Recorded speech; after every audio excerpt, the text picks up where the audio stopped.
Welcome back to our channel info 366. இன்னைக்கே என்ன இன்ஃபர்மேஷனோட நான் உங்களை சந்திக்கிறேன் அப்படின்னா, மக்களே நேற்று வீடியோவில் அமெரிக்க அதிபர் ட்ரம்ப் அவர்களோட மனைவி திடீர்னு காணாமல் போயிட்டாங்க அப்படின்னு சொல்லி ஒரு செய்தி ஒன்று பரவுச்சு. அது உண்மையா இல்லை வதந்தியா? இதுக்கு காரணம் ஈரானா? ஆக்சுவலி அவங்க இப்போ சேஃபாக இருக்காங்களா? அது மட்டும் இல்லாமல் உக்ரைனை ரஷ்யா பயங்கரமாக தாக்கியிருக்காங்க. அதுக்கு என்ன மாதிரியான விஷயங்கள் ரீசனாக இருந்துச்சு, இதை பற்றி நேற்று வீடியோவில் ரொம்பவே டீட்டெயிலாக பேசியிருப்போம். ஸோ மறக்காமல் அதை செக் பண்ணி பாருங்க. இது நம்ம லிஸ்ட்லேயே இல்லையே அப்படிங்கிற மாதிரி இன்னைக்கு அமெரிக்க அதிபர் ட்ரம்ப் அவர்களும் வடகொரியாவுடைய அதிபர் கிம் அவர்களும் சந்திக்க போறதா சொல்லியிருக்காங்க. இது சாதாரண ஒரு சந்திப்பா இல்ல இது ஈரானுக்கு வைக்க போற ஆப்பா? இன்னொரு பக்கம் பாத்தீங்கன்னா, ஈரான் மறைமுகமா சப்போர்ட் பண்ணிட்டு இருக்க ஹவுதி சவுதி அரேபியாவை அட்டாக் பண்ணியிருக்காங்க. ஈரான் என்ன பண்ணிருக்காங்கன்னா, ஐக்கிய அரபு அமீரகத்தை அட்டாக் பண்ணியிருக்காங்க. என்ன மாதிரியான விஷயங்கள் நடந்துச்சு, இதை பத்தி தான் இன்னைக்கு இந்த வீடியோல ரொம்பவே டீட்டெயிலா பேச போறோம். ஸோ வீடியோவை ஸ்கிப் பண்ணாம ஃபுல்லா பாருங்க.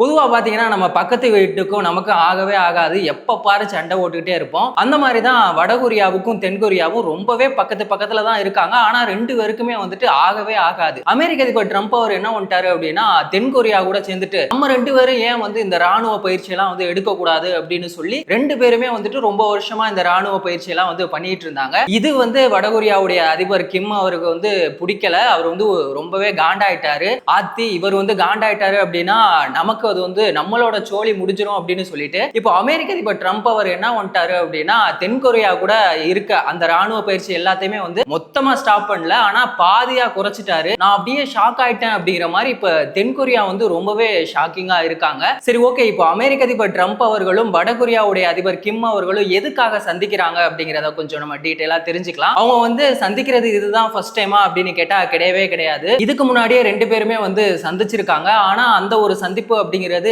எந்த பயனுமே இல்லை அப்படிங்கிற மாதிரி தான் முடிஞ்சிருக்கு. என்ன ரீசன் அப்படின்னா, வடகொரியாவில் பார்த்தீங்கன்னா மொத்தமா 57 அணு ஆயுதங்கள் இருக்கு. இப்போ வடகொரியாவுடைய அதிபர் கிம் அவர் நார்மலாவே என்ன பண்ணுவாரு அப்படின்னா, யாராவது என்கிட்ட சண்டைக்கு வாங்கடா அப்படின்னு சொல்லி வாண்டடா எல்லாரையுமே கூப்பிட்டு இருப்பாப்ல. இல்லைன்னா என்ன பண்ணுவாரு, புதுசா ஒரு ஏவுகணையை டெஸ்டிங் பண்றேன் அப்படின்னு சொல்லிட்டு உலக நாடுகள் எல்லாத்துக்கும் பயமுறுத்துற மாதிரியான வேலைகளை பார்த்துக்கிட்டு இருப்பாரு. சோ இப்போ அமெரிக்க அதிபர் ட்ரம்ப் அவர் என்ன சொல்லிட்டாரு அப்படின்னா, நீங்க இது எல்லாத்தையுமே அழிக்கணும் அப்படின்னு சொல்லி ரொம்பவே காண்டா பேசிட்டாரு. இதனால வடகொரியா என்ன பண்ணிட்டாங்க அப்படின்னா, நீ சொல்றதெல்லாம் நான் கேட்க முடியாது அப்படின்னு சொல்லி அவங்க சைட்ல இருந்து சொல்லிட்டாங்க. இப்போ அமெரிக்க அதிபர் ட்ரம்ப் அவர்கள் என்ன முடிவு பண்ணிருக்காரு அப்படின்னா, நம்ம கோவமா பேசினா இது வேலைக்கு ஆகாது, நம்ம உயிருக்கே ஆபத்தாயிரும். அதனால நம்ம கூப்பிட்டு வடகொரியாவுடைய அதிபர் கிம்முக்கு சில பொருளாதார சலுகைகளா இருக்கட்டும், அவரை மரியாதையா நடத்துவோம். ஏற்கனவே 57 அணு ஆயுதங்கள் வச்சிருக்காங்கல்ல, அது ஒரு ஓரமா இருக்கட்டும். ஆனா புதுசா இதுக்கு அப்புறமா எந்த அணு ஆயுதங்களையுமே தயாரிக்காதீங்க அப்படின்னு சொல்லி நம்ம கூப்பிட்டு ஒரு பேச்சுவார்த்தை நடத்தி பார்ப்போம் அப்படிங்கிறதுக்காக தான்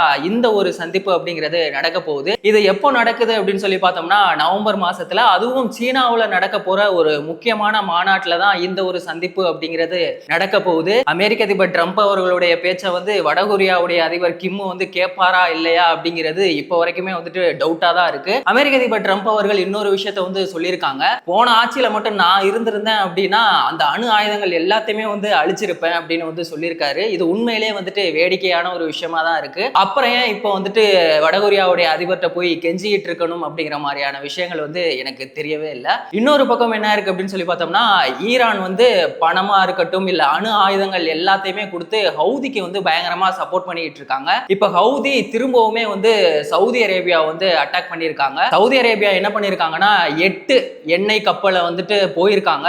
அது அந்த கப்பலை யாருமே அட்டாக் பண்ணக்கூடாது அப்படிங்கிறதுக்காக சேஃப்டிக்கு 2 ராணுவ கப்பல் போயிருக்கு. அந்த சேஃப்டிக்கு போன 2 கப்பலையும் இந்த 8 எண்ணெய் கப்பல் எல்லாத்தையுமே அட்டாக் பண்ணியிருக்காங்க. இந்த ஒரு விஷயம் இப்ப ரொம்ப பெரிய ஒரு விஷயமா பேசப்பட்டுக்கிட்டு இருக்கு. இப்ப ஹவுதி என்ன சொல்றாங்க அப்படின்னா, சவுதி அரேபியாக்குள்ள யாருமே வராதீங்க, அங்க போறதா இருந்தாலும் இந்த சவுதி அரேபியாவோட துறைமுகத்துல யாருமே இருக்கக்கூடாது அப்படிங்கிற ஒரு பயங்கரமான ஒரு வார்னிங்க கொடுத்திருக்காங்க. சரி, ஓகே, இப்ப ஹவுதி தான் இப்படி இருக்காங்க அப்படின்னு சொல்லி பார்த்தோம்னா, இப்ப ஈரான் என்ன பண்ணிருக்காங்க அப்படின்னு சொல்லி பார்த்தோம்னா, ஐக்கிய அரபு அமீரகத்தை அட்டாக் பண்ணியிருக்காங்க.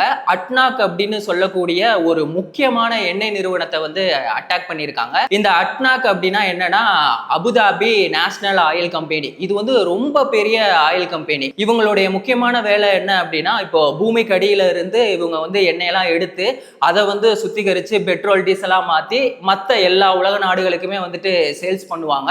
ஸோ அப்படிப்பட்ட 2 கப்பலையுமே இப்போ என்ன பண்ணியிருக்காங்க அப்படின்னு சொல்லி பார்த்தோம்னா, ஈரான் அட்டாக் பண்ணியிருக்காங்க. ஏன்டா நீங்க இப்படி பண்றீங்க, நம்ம ஏற்கனவே ஏற்கனவே நிறைய ஒப்பந்தம் போட்டிருக்கோம், நீங்க வந்துட்டு எங்களை அட்டாக் பண்ணக்கூடாது அப்படின்னு சொல்லிட்டு. இப்ப ஸ்ட்ரைட்டா ஹார்மோஸுக்குள்ள வந்தாலும் நீங்க வந்து அட்டாக் பண்றீங்க. சரி, வேற ஏதாவது மாத்து வழி இருக்கா அப்படின்னா அதுவுமே இல்ல. சரி வா, நம்ம 2 பேரும் உட்காந்து இது சம்பந்தமா பேசுவோம் அப்படின்னு சொல்லிட்டு இப்போ ஈரானும் ஐக்கிய அரபு அமீரகமும் ஒரு பேச்சுவார்த்தையில போற மாதிரியான விஷயங்கள் வந்து இருக்கு. இப்ப ஹிஸ்டரியிலேயே முதல் முறையா ஒரு விஷயம் வந்து நடந்திருக்கு. ஒரு பக்கம் ஸ்ட்ரைட்டா ஹார்மோஸ ஈரான் வந்து பிளாக் பண்ணிட்டாங்க. இன்னொரு பக்கம் என்ன இருக்கு அப்படின்னு சொல்லி பார்த்தோம்னா ஹவுதி வந்து செங்கடலை வந்து பிளாக் பண்ணிட்டாங்க. இது வந்து ஃபர்ஸ்ட் டைம் ஹிஸ்டரியிலே இதுதான் நடந்திருக்க ஒரு விஷயமா இருக்கு. ஸோ இந்த வார் அப்படிங்கிறது இப்போ டைரக்டா அமெரிக்கா, இஸ்ரேல், ஈரான் அவங்களுக்குள்ள நடக்காட்டியும் அவங்களுக்கு சப்போர்ட் பண்ற நாடுகள் மூலமா இந்த வார் அப்படிங்கிறது கண்டினியூவா நடந்துகிட்டே தான் இருக்கு. இந்த ஒரு இன்ஃபர்மேஷன் உங்களுக்கு யூஸ்ஃபுல்லா இருந்துச்சா? அமெரிக்க அதிபர் ட்ரம்ப் அவர்களுடைய பேச்ச வடகொரியாவுடைய அதிபர் கிம் வந்து கேட்பாரா? ஈரானா இருக்கட்டும் இல்ல ஈரானுக்கு சப்போர்ட் பண்ணிட்டு இருக்க ஹவுதி 2 பேருமே வந்துட்டு தொடர்ந்து அவங்களுடைய ஆப்போனன்ட் டீம் வந்து அட்டாக் பண்ணிட்டு இருக்கத பத்தி நீங்க என்ன நினைக்கிறீங்க அப்படிங்கிறத மறக்காம கமெண்ட் செக்ஷன்ல சொல்லுங்க. இந்த மாதிரி எந்த ஒரு இன்ஃபர்மேஷனா இருந்தாலும் அதை 10 நிமிஷத்துல ரொம்ப டீடைலா தெரிஞ்சுக்கணும் அப்படின்னா நம்ம சேனலை மறக்காம சப்ஸ்கிரைப் பண்ணுங்க. உங்க ஃப்ரெண்ட்ஸுக்கும் ஷேர் பண்ணி சப்போர்ட் பண்ணுங்க. வேறொரு வீடியோல வேறொரு இன்ஃபர்மேஷன்ல திரும்பவும் சந்திக்கலாம்.